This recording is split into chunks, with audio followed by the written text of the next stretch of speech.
आज आपण करणार आहोत मुंगाच्या डाळीतली मेथी। त्यासाठी आपल्याला लागणार आहे एक टमाटर कापून घेतलं, एक गाठा लसूण घेतला। चला आता आपण लसूण कुटून घेऊ। मी 3 उभ्या तेल टाकत आहे। मोठा गॅस करून तेल तपू द्यायचं। तेल तपलेलं आहे, त्यात आता मोहरी टाकून घेऊ।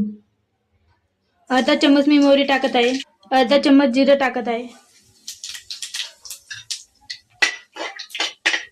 कुटलेलं लसूण टाकून देऊ। लसूण चांगला तळून घेऊ।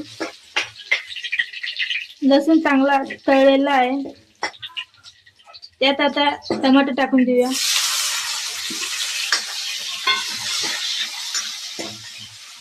टमाटर चांगलं तळून घेऊ।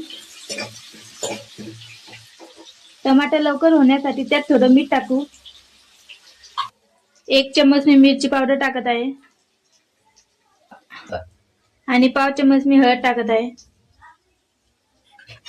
मिरची चांगली तळलेली आहे, त्यात आता आपण मेथी टाकूया।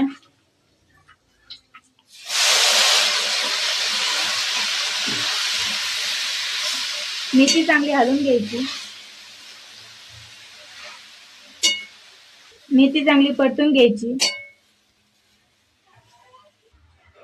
चवीनुसार मी अर्धा चम्मच मीठ टाकत आहे। मेथी चांगली परतून घेतली आहे। भाजीमध्ये थोडं पाणी टाकून घ्यायचं। मी अर्धा ग्लास पाणी टाकत आहे। 1 मूठ मी मुगाची डाळ टाकत आहे। भाजी 15 ते 20 मिनिटं शिजू द्यायची। कमी गॅसवर शिजू द्यायची।